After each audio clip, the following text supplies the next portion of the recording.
All right. Here's a video that I've been meaning to do for a bit. And right now I think it's a good time for it.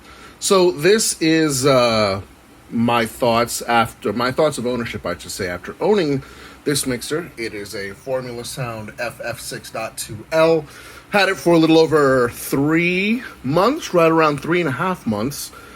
And I wanted some time with it under my belt to be able to, give some thoughts, let you guys know what this mixer is about, etc., etc. So the way that we'll start, once I actually get into the mixer, we'll start with channels 1 and 2, and then we'll move from right to left.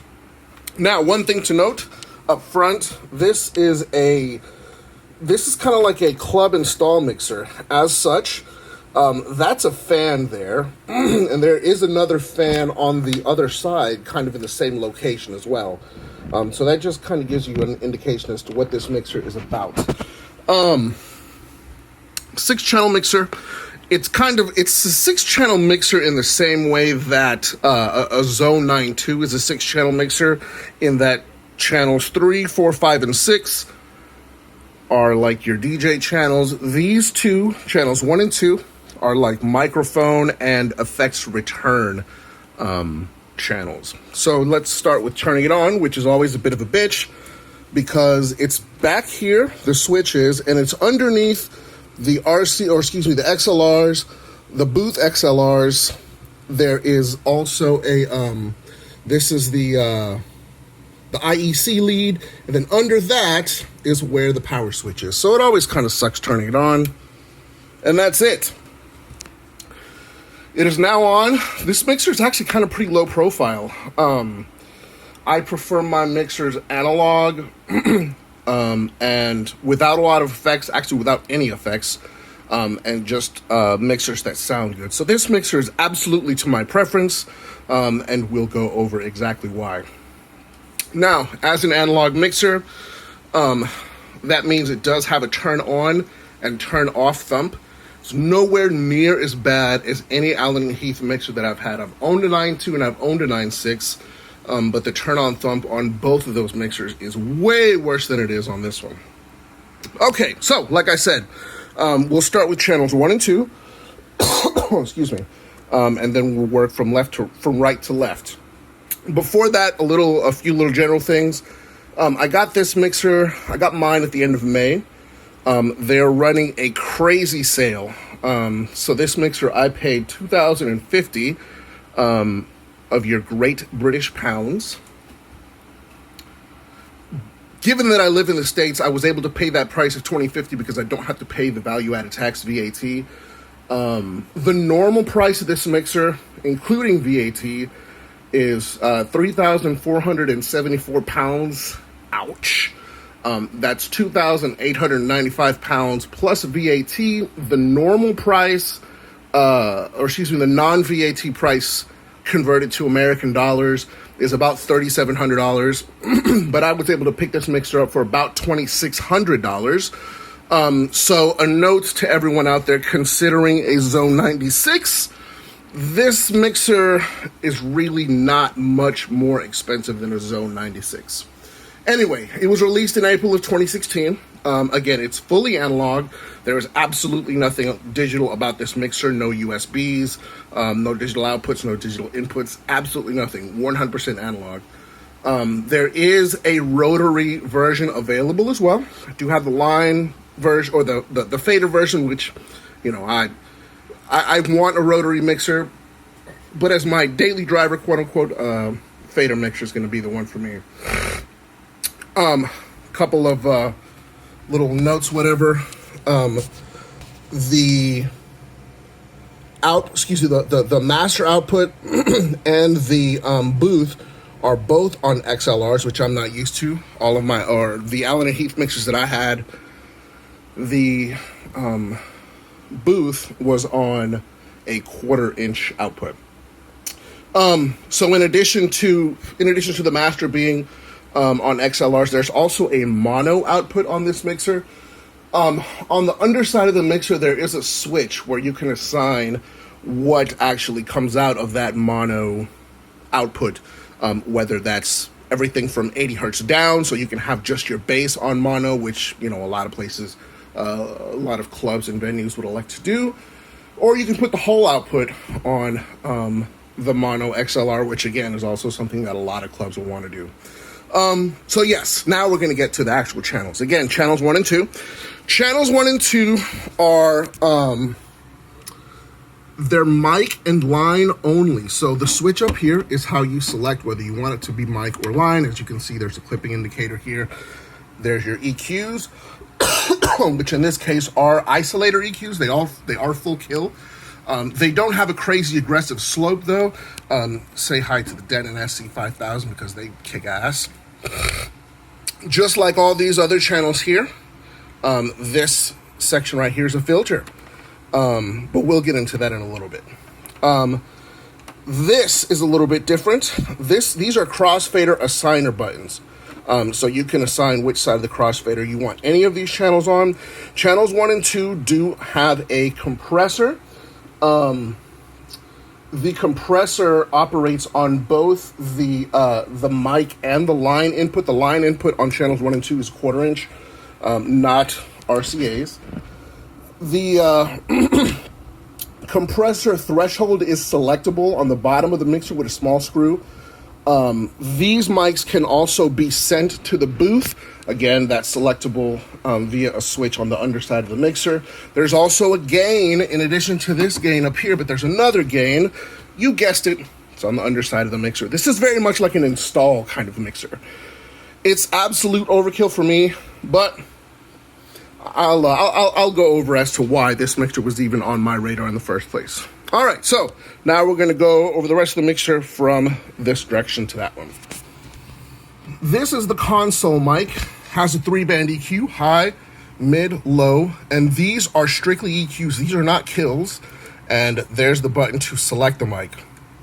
All these round buttons like this, they're all over this mixer, and this is how you cue the mic, or excuse me, cue the mic, and then this is the level, obviously, if you want to end up cueing the mic.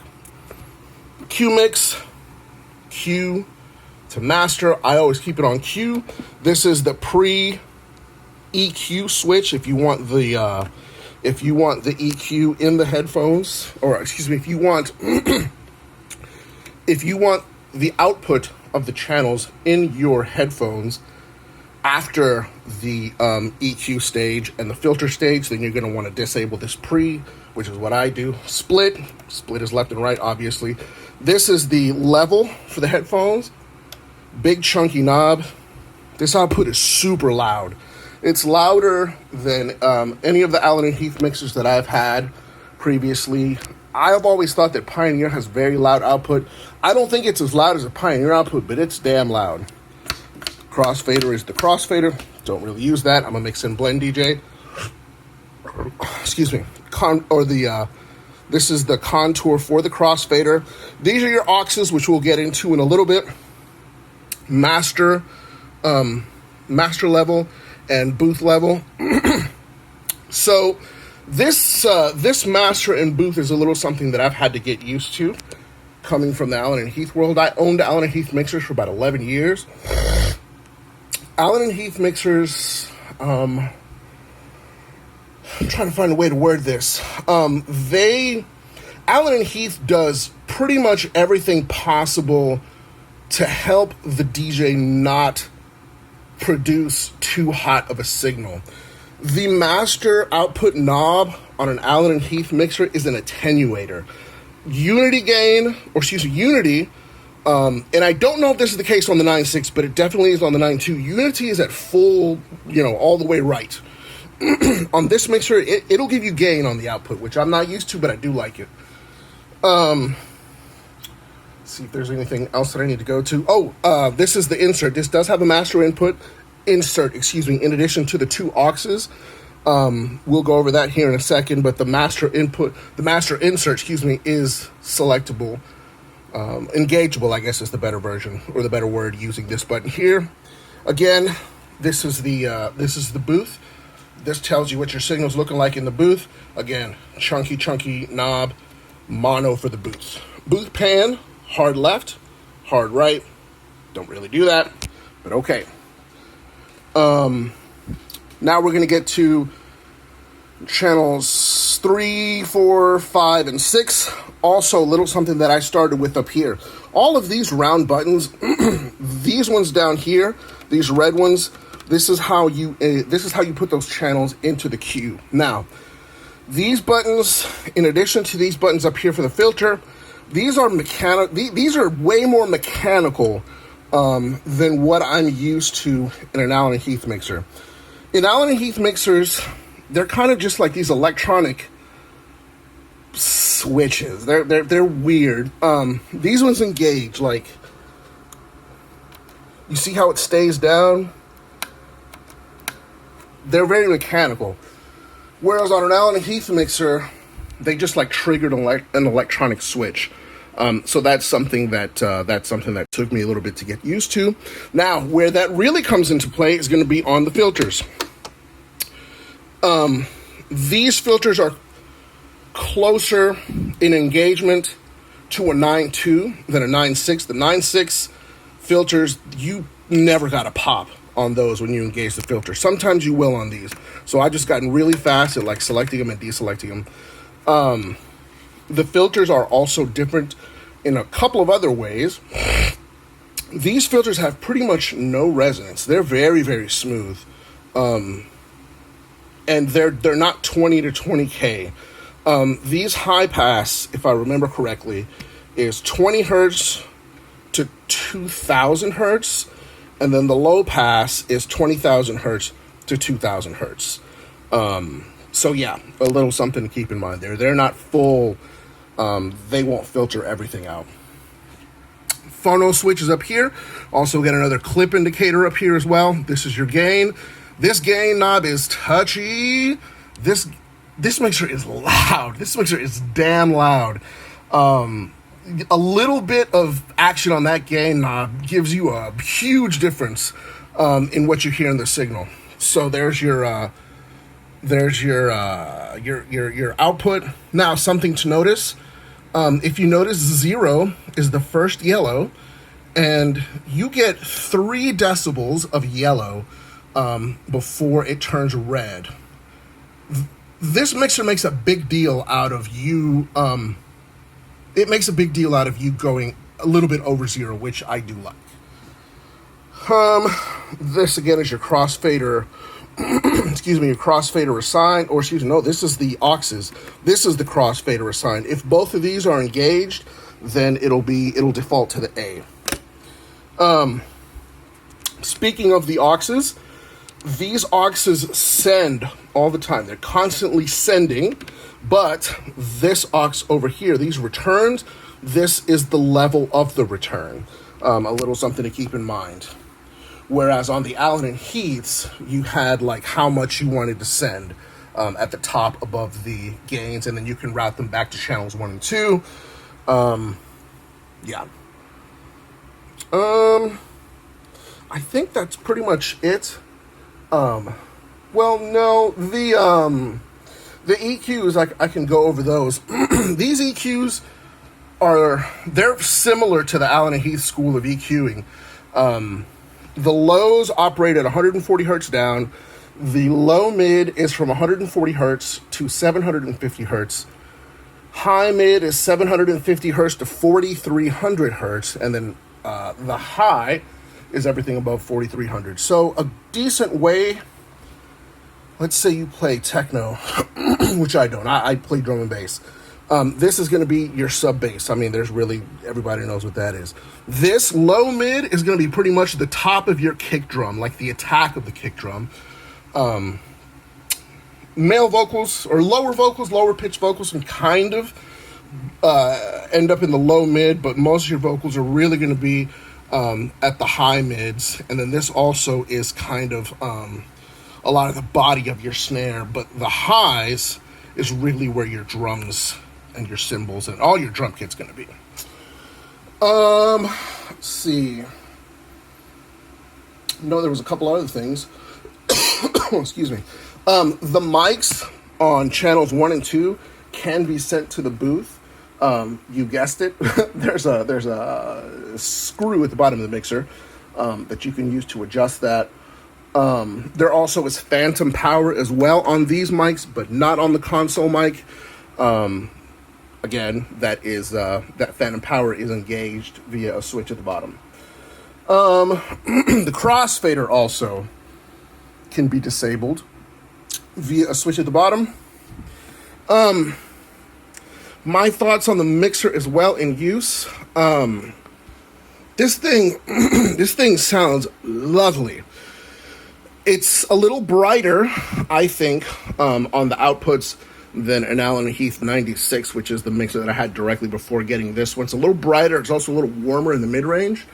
But the summing on this mixer is fantastic. These Denon players, you can use, they call it the layers feature, where you can have like, as you'll see here, I've got 4 RCAs, even though I only have 2 of these Denon players. The reason for that is because each one of those Denon players can output two discrete channels worth of signal. There's a lot of times where I'm mixing, and I'll have 3 tunes going in the mix, but the way that they all sum together, like, it doesn't sound strained. You don't have to like do a lot of cutting with the EQ to, like, make room, quote unquote, in the output, but I mean, it's not necessary. You can do it, and it's the best thing to do, but it's not necessary because, again, the summing is next level. If you sum, again, I play drum and bass, so bass lines are huge, and they're very much a really big part of the records. If you sum 2 full-on bass lines, it sounds like 2 bass lines. It sounds like 2 separate bass lines. It doesn't sound like a bunch of mush. Which, that happened particularly on the 92. The 96 did sum tunes better than the 90. The 96 was better at summing than the 92. So if you had 2 full-on bass lines in the 92, it kind of got muddy and gross. 96 was better. This is by far better than both. There was something else I was going to mention as well. Don't really remember what it was. These are a weird shape, the fader caps. I didn't think I'd like them at first, but I absolutely do. Like, they're great to push. These are 60 mil faders, like on an Allen Heath, so they're a little bit longer than what you find in a Pioneer or a Rain, something like that. They're also a lot more linear than I'm used to, as opposed to logarithmic, which is good. Again, as a mix and blend DJ, like, that's a plus for me. You don't have to, like, honestly, probably by about here, you can start hearing the record in the mix itself. Overall, man, this mixer it's a lovely piece of gear. Again, I like analog mixers with no effects that sound good. Man, this mixer it's that concept. I've always likened this mixer to like a Zone 92 taken to its logical conclusion. Everything that made a 92 good is done great on this mixer. But again, like, the summing is next level, the sound is next level, the output level is next level, even though, you do have some gain on this master output, but shit, it sounds good, dude. Even when you're in the reds, it almost sounds like it just gives you a little bit of compression instead of clipping everything and just making it sound gross. But yeah, this mixer is fantastic. It's gigantic. This mixer is as wide. This mixer is as tall as a Technics SL 1200, but it actually is a little bit wider than a Technics SL 1200, and it is super tall as well. As you can see, it's taller than this than the Denon CD or medium player. Anyway, if there's anything that I didn't cover on here, please feel free to ask in the comments. Aside from that, if you can get your hands on this mixer, whether just playing on it or if you want to be way over the top and stupid like me and buy one, dude, you'll absolutely love it. Thanks for listening. Goodbye, everyone.